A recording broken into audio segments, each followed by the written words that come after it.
Should we film the camera gear video 2021? Really?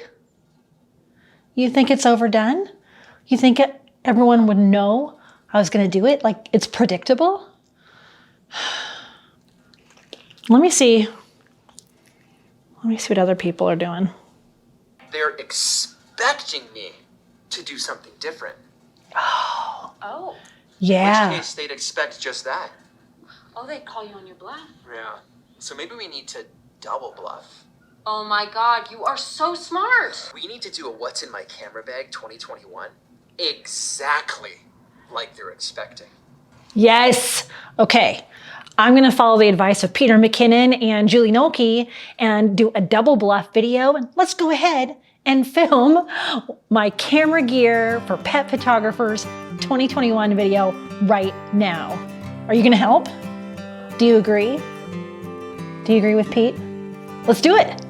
Let's film. Come on. Well, we got to clean up. I don't suppose you're going to help with that either. All righty. The studio is now set up. By the way, this is Silver Paw Studio and I'm Monique Renee, photographer. And if you follow this channel, you know that I help you tell your tales with tales with a camera. And that's what we're going to talk about today, my 2021 pet photography camera gear. I'll do a separate video on my lighting gear. And this has become a bit of a tradition. It was one of the very first videos I ever did. You can check out that, if you're brave, check out that video there. Very different kit 2 years ago.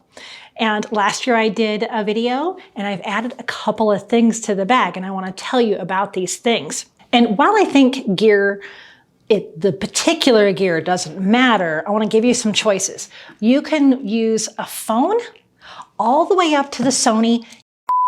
Oh snap, Katie, I didn't mean to air that. That was supposed to be a surprise. Can you just thanks. Before I start though, there's a lot of talk about does gear matter? And guess what? It does. You can't be a photographer with some kind of camera. Now, I'm not here to tell you which camera is the very best. What I want to help you decide is which of these cameras could possibly work for your pet photography studio. Of course, you can use your phone as well. And especially if you're volunteering at the shelters, sometimes a phone is all you have there. But we're not going to talk about that today. We're going to talk about the bigger gear that I use in my studio. Let's dive in. All right, so let's take a look at my bag. I had somebody in the comment section recently ask me what kind of bag that I have, and I have to tell you, I'm not super in love with this bag. It's $130 off the shelf, whatever they had at the camera store in Boulder's bag. It's just a ProMaster bag. I've added enough gear that it's not really working for me now. If you have a bag suggestion, let me know. I don't want to spend hundreds of dollars, but you gotta protect all this expensive gear. So I'll give you a brief overview of what my camera bag itself is. Oh my gosh, it's so heavy. Oh my gosh, I never put this much stuff in here. So this is just the ProMaster bag. I like all these little pockets here and here. It has the handle at the top, which I love, and it has the straps, and it has a belt strap, but I never use that. I almost never use this piece, so it's super annoying. I have one pocket that I usually put a water bottle in. The other pocket, I don't even know what's in there. I have this pocket that's specifically for my SD card holder. So that's all that's in there. This pocket has first aid type things, tissues, that kind of thing. So that's in that pocket. This one is where I put all kinds of junk. So this is where I would have, or I do have, a pen, extra batteries, let's see, chapstick, other types of batteries. It's kind of a hot mess. Squeakies, always have my squeakies, at least one in there. Yeah, so just a variety of things. And this is where if I had a snack or something, I'd put it in this pocket. So really not much to it. There's a few cool things in here. You can slip stuff in, but I don't find they're overall that useful. So that is my really underwhelming overview of this particular bag. What's more important is what's inside of it. Okay, disclaimer before we open the actual bag, really one of these cameras is all I ever use, but I do have more than that in here, and I'll tell you the pros and cons of each of those. All right, so let's take a look inside. I have to say too, actually on this bag, I do like this pocket. I can put an iPad or something in here. I have my gray card for white balance, and I have some rack cards and a pen and some paper. So I like having this little pocket here too. Okay, first up is my main camera. This is the Sony a7R III, and I've had this for over 2 years now. It is my main studio camera. I really like this. It has 42 megapixels, which is great to crop in if I'm a little bit farther away from animals. Sometimes they don't like me to be close, or at the rescues, they're running far away, that kind of thing. This has just been my workhorse camera for a really long time. And paired with it is my 70-200 2.8 G Master lens. Love, love, love this lens. If any of you are asking, oh, Monique, why didn't you get the 70-200 Tamron? It's so much cheaper. It did not exist when I bought this camera. No regrets though. Love this lens, use it constantly. Okay, so I really like this camera. It's been a massive workhorse for me. There's a couple of things that I wish it was different. I wish the grip was a little bit bigger. I wish the card slots were in order. So for some crazy reason on this a7R III slot, your main card is in the lower slot and the upper slot is for card 2. Very confusing. So they changed it on later versions. I'll show you. I like the simplicity. There's only one button, one dial at the top. You don't have a dial over here. And I've got all my menus set up just how I like them. All right, so that is one camera, and this is just for my spider holster. So this is for my belt that I wear to hold and walk around with this. Okay, so that is a7R III, okay? That is the main camera. You could probably just stop now. No, I'm kidding, don't stop. Okay, so secondary camera, I can't tell on the top. Hold on, all right. So the other camera that I have is the Sony a9 II. Now, if you saw my recent video about bald eagle photography, this is my main wildlife camera. I love this because it is really fast. You can get 20 frames per second. Fantastic, and no blackout. So these have EVF, electronic viewfinders, and this one, every time you take a picture, there's just a moment of black that the screen just goes dark. This one doesn't have that. It's like almost a video. And so I really love that. It also has silent mode, which truly is silent. Again, if you saw that eagle video, you didn't know I was even taking pictures because you couldn't hear it. He flew right above me. That couldn't have been more perfect. So perfect for wildlife. I have used this a little bit for my regular photography, but it's 24 megapixels. So in order for it to go that fast and record those pictures so quickly, it needs to have that lower resolution. So I don't use it that much for my pro level pet photography. The other problem that I need to tell you about now is we've had this camera for a year and there's something going on with the flippy screen. So you can set these screens where you can see the screen, or you can see into the EVF, or you can have it where it depends. If your face is up against it, then you can see through the EVF. If not, it goes on the screen. And that part isn't quite working right now. So I am about to send it in to Sony to make sure that the connections for all these are right. So thought I'd tell you that right away. The other thing I do like about this a9 II is the grip is a little bit deeper. Really like that. It feels so much better in my hands, and they fixed the problem with the card slots. So your main slot is at the top and your secondary slot is at the bottom. So I do really like that. It did take me a while to realize and remember that I have a second dial on the top. You can see this one doesn't have that. So if I want to go really quickly to autofocus, continuous, or single, or multi-frame or timer, it's all just right here. And I can't tell you how many times I've wasted a lot of time looking for that in the menu system. And it's right there. All right, so just a couple little differences. Overall though, they're very similar. It's very intuitive to go back and forth from one to the other. And I do have this one set up for back button focus because that's what I use for wildlife. Now, the lens that's on here right now is, I finally got the 28-75. If you saw my previous video wondering whether to get the Tamron or the Sony, I did end up getting the Tamron 28-75. It's that mid-range lens that I really, really needed. And this has been awesome. Honestly, I haven't had a chance to use it a whole lot. I've only had it couple of weeks now. So I'm really looking forward to having this middle lens that I did not have a year ago, even like a month ago. So I'm pretty excited to be using the 28-75 2.8 lens. So I like that. I do want to show you the lens I normally have on the A9 II. I do not use in my pet photography. And I think I talked about this last year. And it's this beast. This is the Sony 200-600 G Master lens.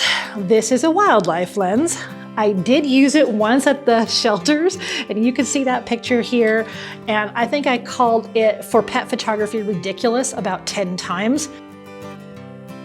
But honestly, it's really ridiculous. So I know I said it a million times in this video, but the 200-600, it's too ridiculous. There's no need to have this lens for pet photography. We just use this for wildlife photography. Steve is big into wildlife photography, and it's kind of a hobby of mine. I'm trying to learn more. And so this lens paired with the A9 II is always sitting near my back door, ready for birds and wildlife, or just to head out the door on an adventure. So I have this lens normally paired on here, but I'm not considering it part of my pet photography gear. Just wanted to tell you that I do have this lens. If you have any questions about it, I'm happy to answer those in the comments, okay? Okay. And we added another camera in the last couple of weeks. This is primarily Steve's camera. And I'm actually kind of afraid to use it because I kind of think I'm gonna like it. I'm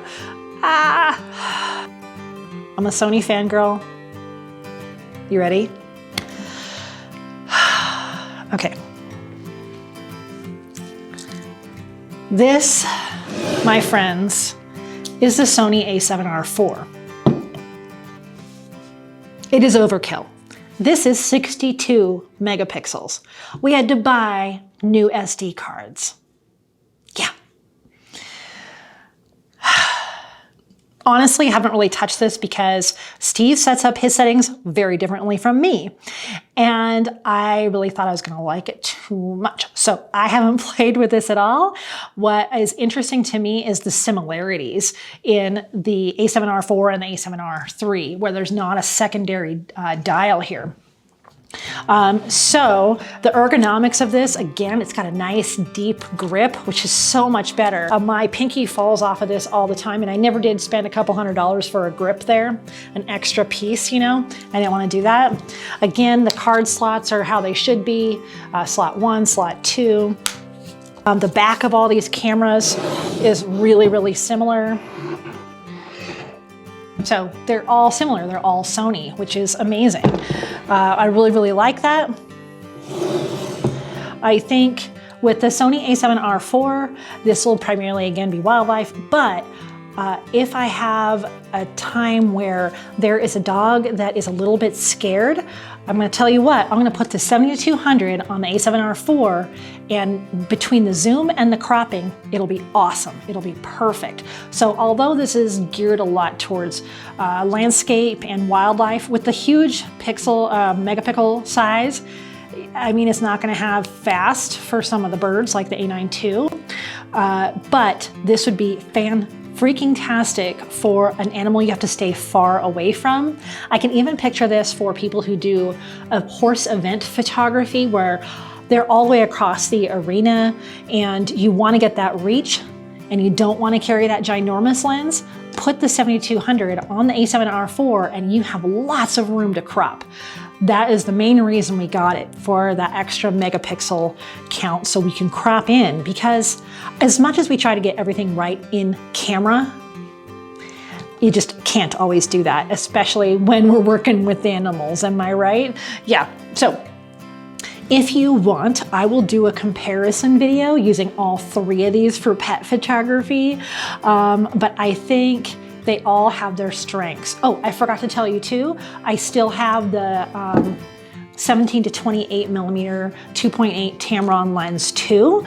And I love this lens. It's a wider angle lens, so I can be much, much closer to the animals. If I want to get the distorted look, their paw reaching out to me, a big nose, they're licking. This is a great lens to use for that.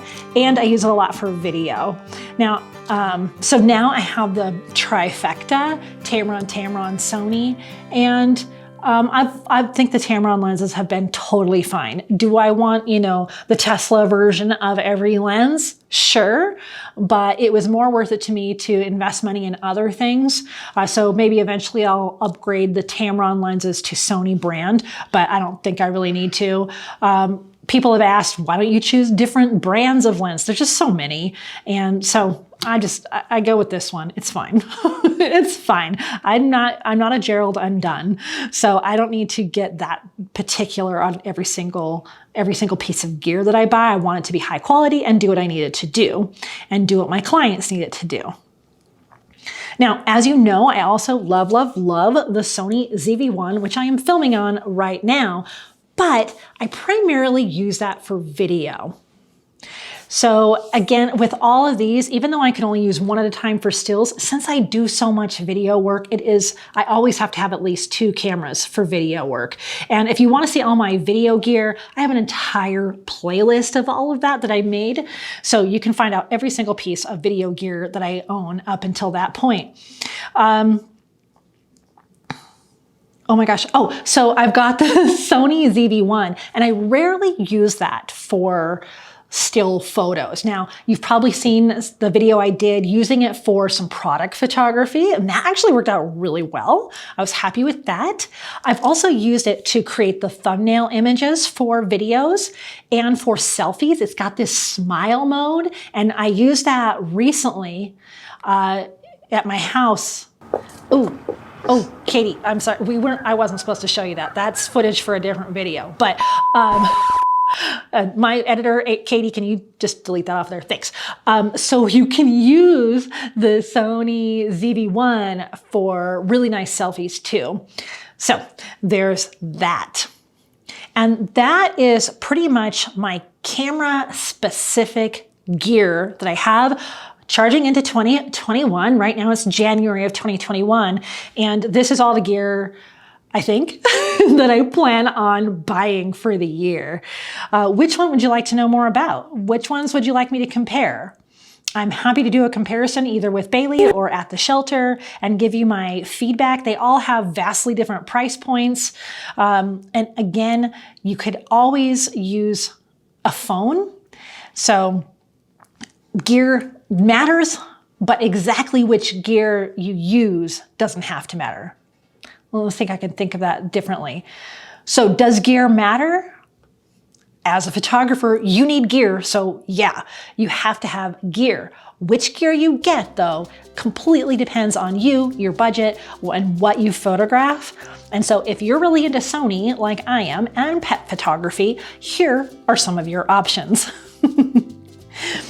All right, that was a dive into what I have for my 2021 camera gear. Again, if you have any questions about any of these or you'd like to see a comparison, I can definitely do that for you, okay? All right, Bailey, do you want to say goodbye to everyone? Come here.